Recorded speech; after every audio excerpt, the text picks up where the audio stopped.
Hello and welcome. Kamusta kayong lahat dito mga kapatid kong star viewers?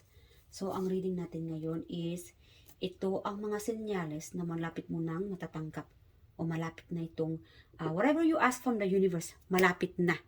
And alamin natin kung alin dito ang matatanggap mo na malapit na mangyari. No? So, kamusta kayo guys? Buckle up, mag-ready-ready na kayo dahil makukuha nyo na o nakakatanggap na kayo ng mga senyales na itong hinihiling nyo kay universe ay malapit nang mangyayari or matatanggap. Right, Spirit Guardians, kamusta natin mga collective right now? Okay, 5 of Cups, King of Pentacles, 4 of Pentacles. So, it's all about your finances, no? You guys are focusing on your money, your career, whatever you do, you are doing your best para mag-grow itong finances ninyo. You guys are still holding on from, you are still like, yung iba dito, when it comes to your finances, very specific ha. Sabihin natin na bago yung energy. Nag-upgrade ka or nakakapag-ipon ka na ng pera. Kaya lang, itong transformation mo, itong pagbabago sa buhay mo ngayon, there might be some people na iniwan mo na o hindi mo na kinakausap recently.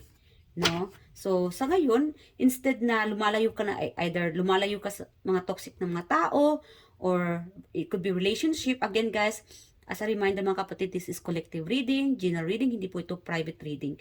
Kunin nyo lang kung saan ka nakakaresonate dahil hindi po ito para sa isang tao lang. Para po itong energy na ito sa tao na nakakaresonate or ito yung current energy niya ngayon.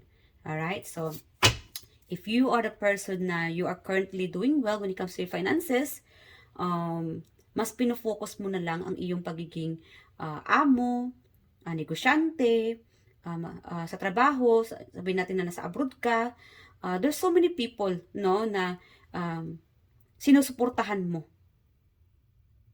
Okay? And I'm also getting like, you might be facing like a financially abundant. Guys, wag tayong mag-focus kasi meron dito na okay naman ang finances mo. Okay naman yung career mo, yung trabaho mo, yung kinikita mo. Kaya lang, there's a time na nag-i-emote-emote ka. Para ba nagrereklamo ka? I'm not saying na ano. But again, I don't want you guys to focus on this negativity energy. Thinking about or looking back. You are still looking back from the past. It could be looking back from the past of excess, relationship, or friends, or a family member, whatever it is, you are still holding on from the past, whatever it is. Instead na focus ka na lang sa future, sa mga outcome, mga resulta ng iyong kinabukasan or sa career mo or sa pagpaplano mo. Iwasan niyo po mag-isip sa mga nakaraan. I know it's too hard, lalo na ikaw ay nasa abroad, or malayo. Hindi mo talaga maiwasan na makakaramdam ng homesick, lalong-lalo na't malayo ka sa iyong pamilya. But then again, you are still holding on from the people na you really care so much until now. Thinking about the past, thinking about the pictures, looking back from the, photos, natutuwa ka. Siguro, ito ay nagbibigay sa iyo ng encouragement to keep moving forward. Ito mga past event, itong past situation, memories. Kaya siguro mas nagbi-build pang iyong finances, mas nagiging matatag ka pa, dahil sa itong mga tao na until now you are getting that, sila ang nagiging anong tawag nito, you know what I mean, na nagbibigay sa iyo ng tatag. Okay? So, because of these people, sabihin natin may mga anak kang naiwan, pamilya kang iniwan o naiwan, because of them, mas nagiging matatag ka pa. You are focusing on your finances para sa kanila. Para rin sa iyo. Kaya nga, meron dito nagle-level up dahil sa kanila ka humuhugot ng lakas ng loob.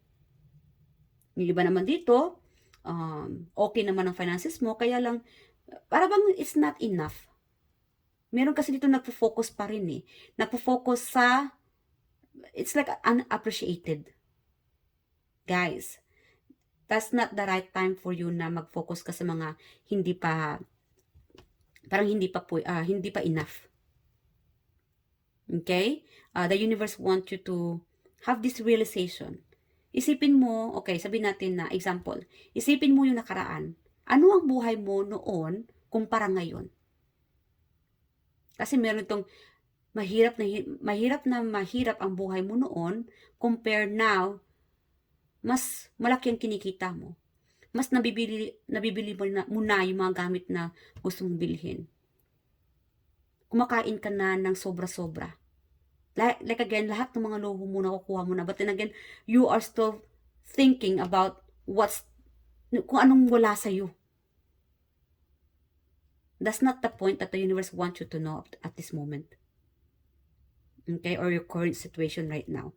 Ayaw ng universe na mag-focus ka kung anong wala sa'yo. Mag-focus ka sa kung anong meron sa'yo and sa future at magpasalamat ka kung anong meron. Dahil okay na rin na ikumpara mo yung buhay mo noon kaysa ngayon. Dahil most of you here, you are doing great.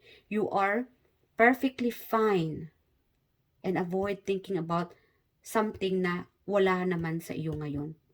Kasi dapat talaga magiging grateful ka muna kung anong meron sa iyo, kung anong nasa harapan mo. Okay? Yeah. So that's the energy na nakukuha ko dito, yung iba dito sa inyo. Okay? So I hope na nakaresonate kayo and alamin natin kung ano ang mga senyales, no? Na matatanggap mo o nangyari sa buhay mo na soon matatanggap mo na itong hinihiling mo kay universe. Alright? Spirit guide angels. Spirit guide angels, let us know ano itong mga senyales na soon yung prayer nila ay matatanggap na. Happy family. Talagang pinipray mo ito, ano? Pinipray mo talaga na makasama. Siguro makasama itong pamilya mo. Maybe there's something.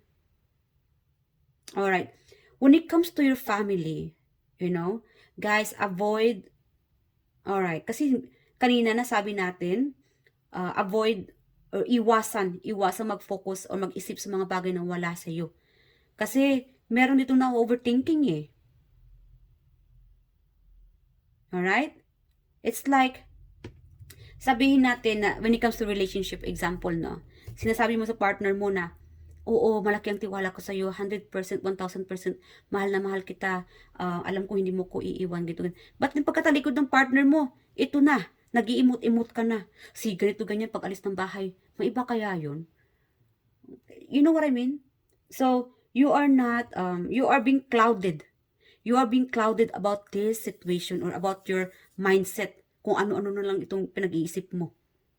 I guess you guys should do some cleansing at manalangin or mag-meditate para hindi kayo madala ng mga samot-saring emosyon.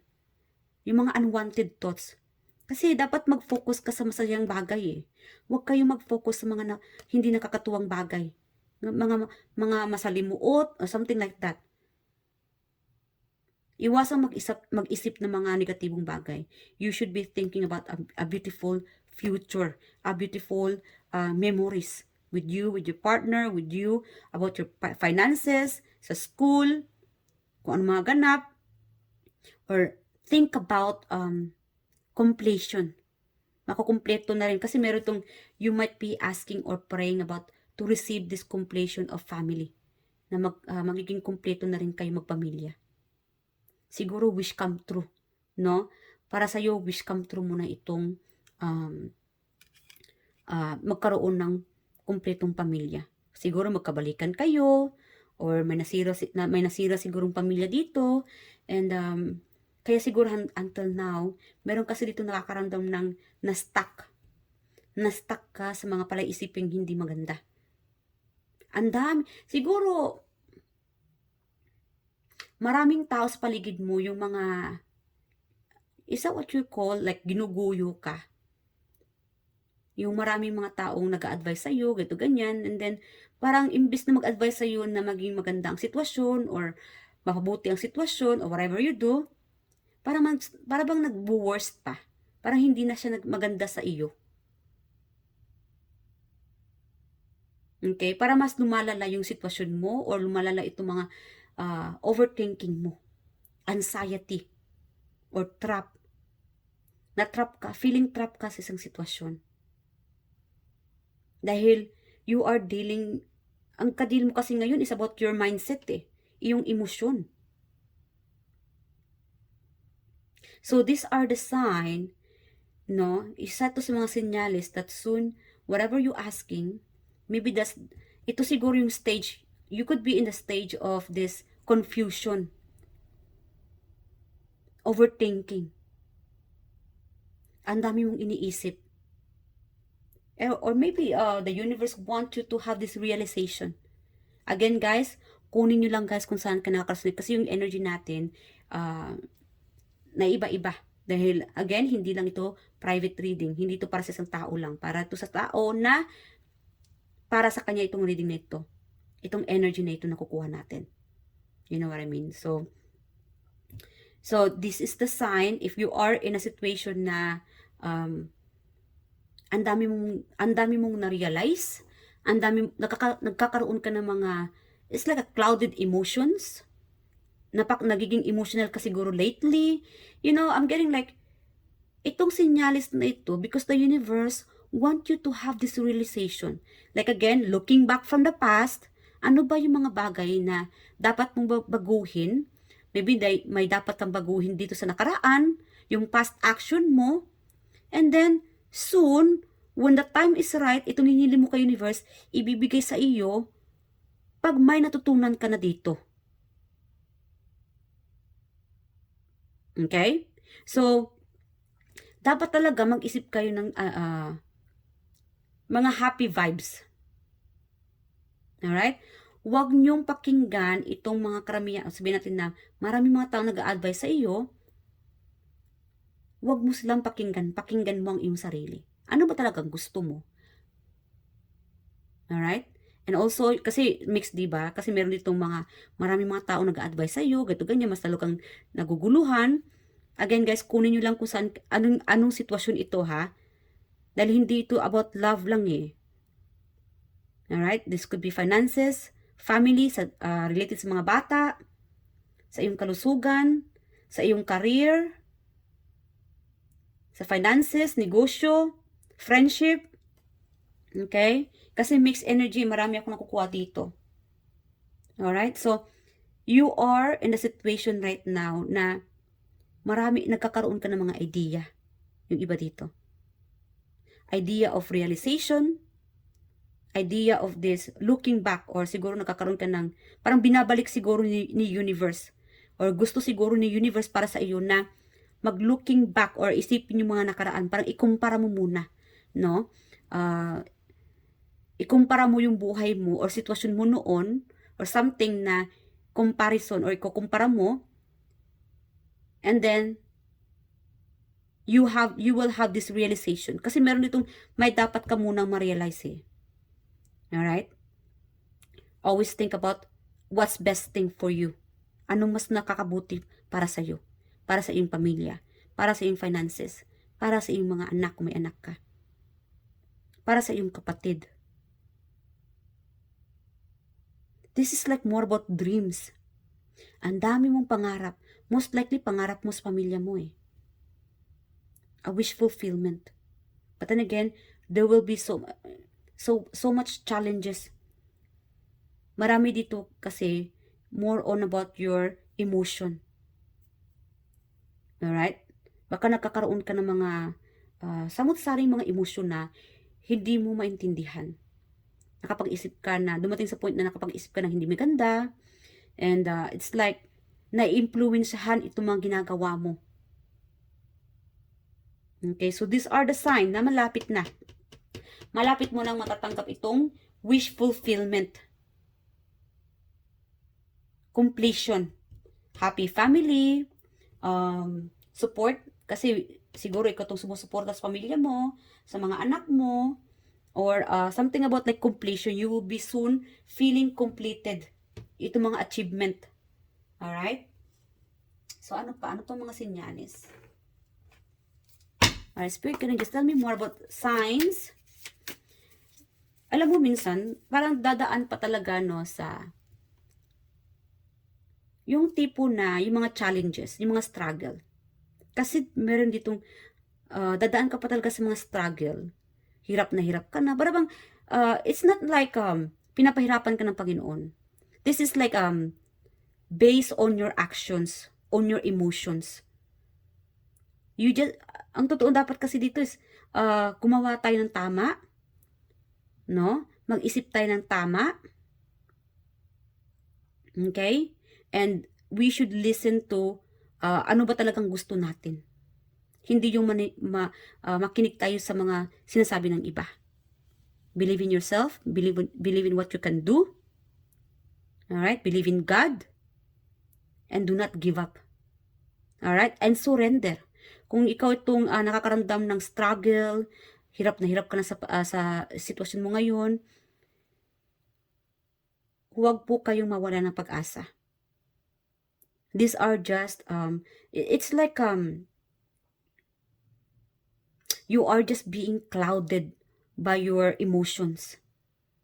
So, manalagin ka, mag-cleansing ka, kapatid, para matanggal itong heavy energy, no? Itong mga clouded, itong nagpapagulo ng iyong isipan. Okay? Four of Pentacles, focus ka na lang sa finances mo. And I know you are still holding on something in your heart. What are you holding on in your heart? Holding on from the person? I know most likely it's a family. Okay? Maybe I'm also getting like, natutuwa ka kasi nakapag-ipon ka na. And you should be focusing on that matter. Hindi yung mag-focus ka sa mga takot, fear. So, iwasan mag-isip ng mga ganong palaisipan. No? Mga anxiety, feeling stuck. Alright? Because, ito paano mo matatanggap yung hinihiling mo kay universe kung hindi ka pa ready na matanggap ito? Kasi pag ready ka na, itong masaya-masaya ka na, feeling na okay ka na, I mean, it's like a wish fulfillment. Kahit na sabihin natin hindi ka masyadong mayaman, healthy ka, yung happy vibe lang, happy-happy lang. And that's also the sign that soon you will be receiving what you are asking for to the universe. Okay? Iwasang mag-focus sa mga hindi magagandang bagay. Alright? Yeah. Focus na lang kayo sa sa finances ninyo, sa career ninyo, sa mga future ninyo. Huwag tayong mag-focus sa mga taong iniwan tayo, sinaktan tayo.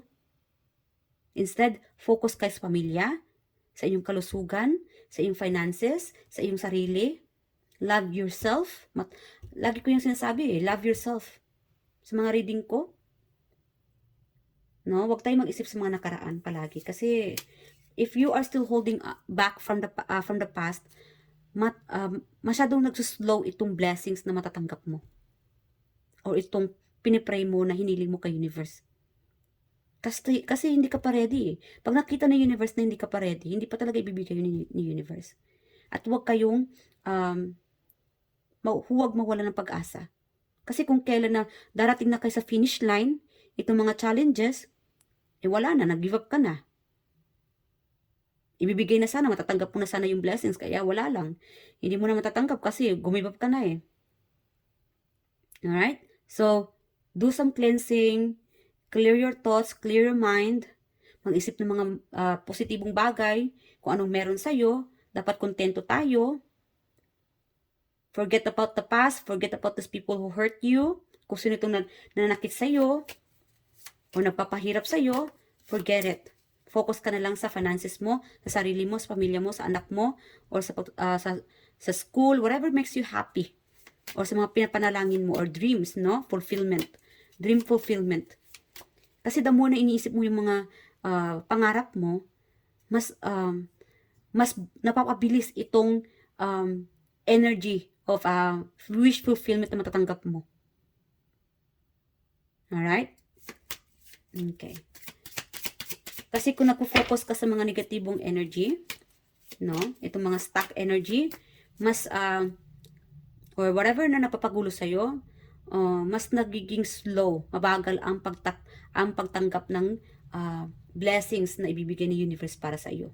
Kasi pag nakita ni universe na hindi ka pa ready, dahil stuck ka pa ito sa mga nakaraan or toxic siguro yung mga tao sa paligid mo, you just have to know ano ba talagang gusto mo mangyari? Ano bang gusto mo? Alright? Or you need to listen, you gotta listen about ano ba talagang gusto mo. Pakinggan mo ang iyong sarili. Huwag mo pakinggan yung ibang sinasabi ng tao. Alright? Ano pa, Spirit Guides?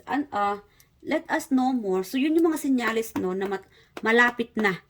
Okay? Malapit mo nang matatanggap itong hinihiling mo kay universe. Itong wish fulfillment. You just have to let go from the past. Get rid of it. Tanggalin itong mga heavy burdens or itong mga napapahirap sa iyong emosyon o mga alaala na hindi ka pa nakapag-move on. Tanggalin mo na kasi the more na andyan ka pa, na-stuck ka pa, mahirap, matagal mo pa ito matatanggap or mag-slow down, no? Or may delay, madidelay, baka ma-stuck ka dito, no? So, alamin natin kung tungkol saan itong wish na matatanggap mo from the universe. So, we have here, ano ba yan? Activation. So, soon, there will be an activation for you. Alamin natin kung tungkol sa ang activation. I'm getting like activation of finances. Okay, spiritual. Maybe meron itong magigising na. Siguro, soon, you'll be receiving this spiritual message from the universe. Okay, activation of your spiritual. Siguro, third eye, no? Ang iyong third eye or psychic power is activating spirituality. Friendship, prayers about friendship is soon to happen tungkol sa friendship ninyo, samahan ng inyong mga kaibigan. Ex, alright, something about na pinipray or hinihiling mo kay universe tungkol sa iyong ex ay mangyayari na, malapit na, whatever you ask. Guys, again, the only thing that the universe giving you, something na deserve para sa iyo is it's about like goodness from your heart, yung magandang panalangin. Hindi ibibigay ni universe ang iyong hinihiling sa kanya kung ito ay mga bad o hindi magagandang panalangin. You know what I mean? So, sabihin natin na iniwan ka ni ex, ang ganyan, tapos pinipray mo kay universe na sana ay madisgrasya si ex, ganyan. Of course, hindi yan ibibigay ni universe sa'yo dahil sa nasaktan ka. Alright? So, those are just an example. Alright? So, these are the signs. Ito mga pinapanalangin mo kay universe after about your ex, friendship, spiritual, activation. Alright? So, may mag-activate sa'yo, may magigising. Okay? Realization. So, again, nasabi ko na yan kanina, there will be a realization or you have to realize this. Dapat talaga ma-realize mo muna ito bago ibibigay ni universe. Siguro magbabalik si ex. And then, pag ready ka na, no? Pag clear na itong isipan mo or itong sa puso mo. Kasi ngayon, stuck ka pa. Alright? So, the universe, kung itong hiniling mo na si ex, ay sana magbabalik kayo, magkabalikan, or magkaroon ng clarity or something like that. When you are ready, magkikita kayo, magkakaroon kayo ng conversation or pag-uusap ng ex mo. Okay, clarity. Again, wow, nasabi ko lang yan kanina, clarity. So, clarity, soon you'll be receiving this sign. Or siguro, nakakaroon ka ng mga senyales about clarity, idea. So, itong pinapanalangin mo kay universe, clarity, you will be soon receiving this clarity, peace of mind. Oh my God. So, double. Okay, doubling X, XXX, triple X, magbabalik, or something about your ex na hinihiling nyo kay universe. It's about to happen. Alamin natin kung kailan ito mangyayari. Okay. Okay, kung tanongin natin sa universe sa iyong, it could be friendship, or si ex. Alamin natin. Initials, spirit guides initials ng ex nila. We have here letter D, O, and Q. Or this could be your friend, no? About sa friend ninyo, friendship. Alright. Okay, we have here N, P, oh, yung E at saka D. Okay, sabihin natin E. Kasi kanina, E siya tapos ng paghawak ko na biglang D. Alright, so siguro may doubling D or siguro could be daddy.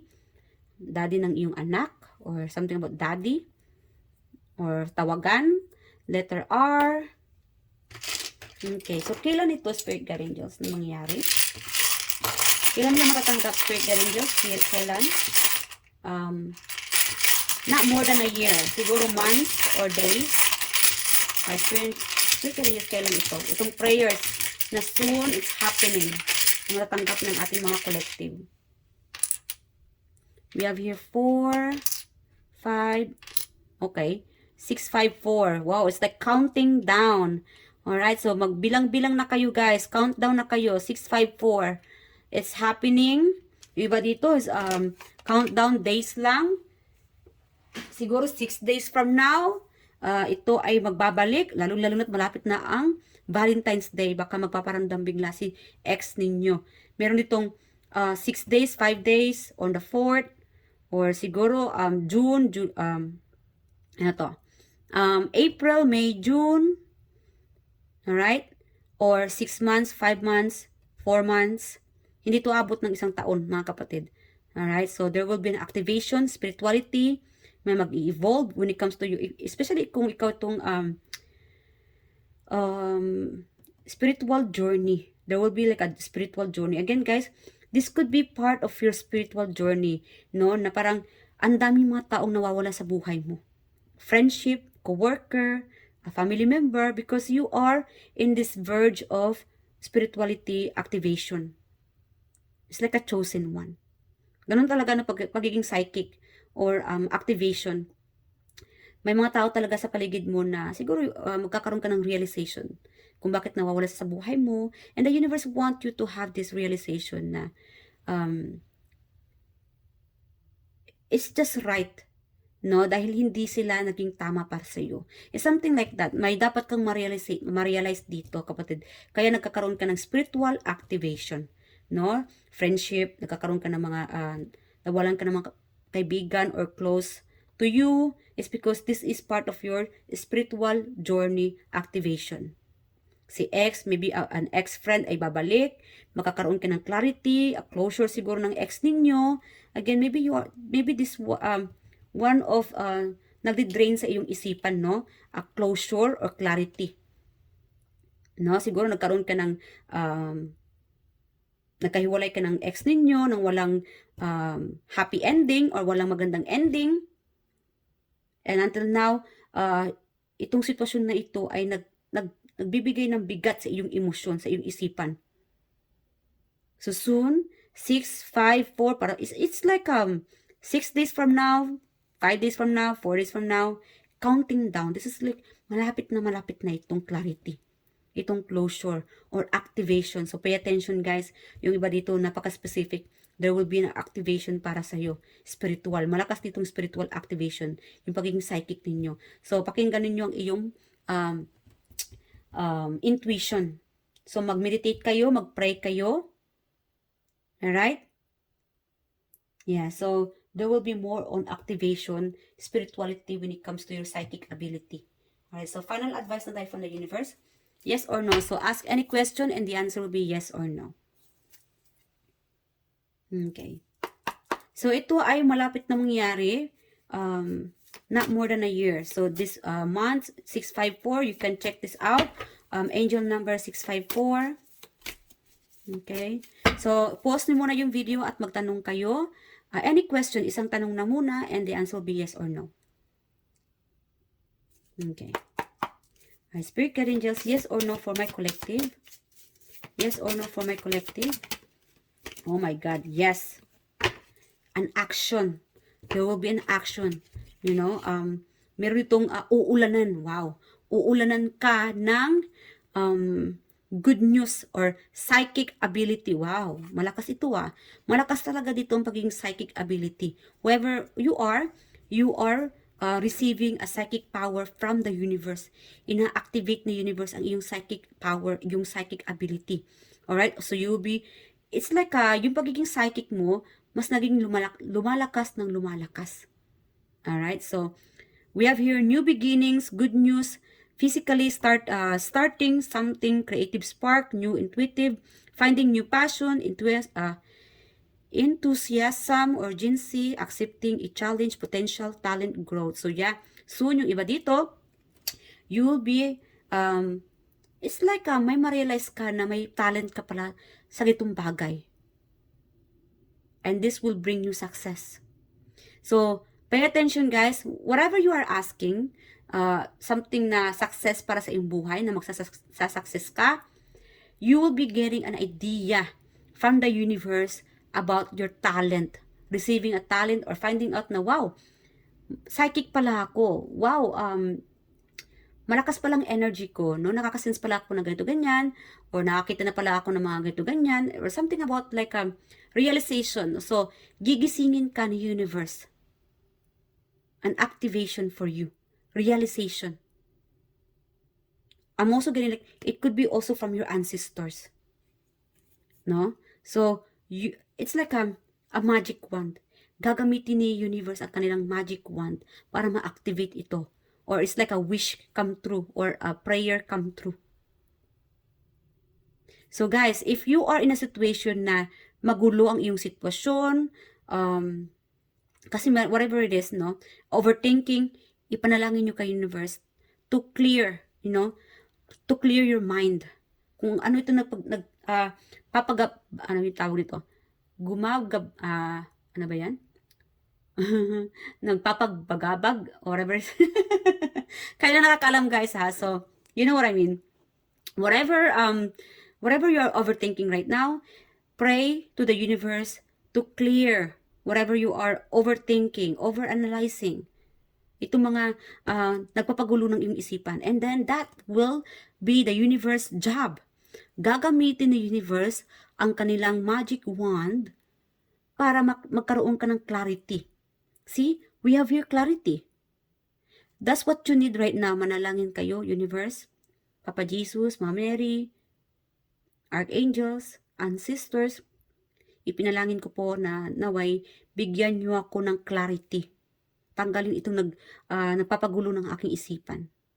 And this will happening. You will be soon receiving this clarity. 6 days, 5 days, 4 days, siguro 6 hours, and 5 hours, 4 hours. This is what you need right now, most of you. Whatever, kung ano man itong nagpapagulo ng iyong isipan, ng iyong sitwasyon, yun ang dapat mong ipanalangin because you will be receiving this clarity very soon. Ito, one is like an action. Agad-agad ito ibibigay ni universe para sa iyo. Simpleng panalangin lang pero malakas ito para sa iyo. Malaking tulong ito para sa iyo.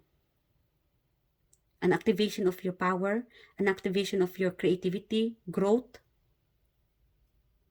achievement, talent.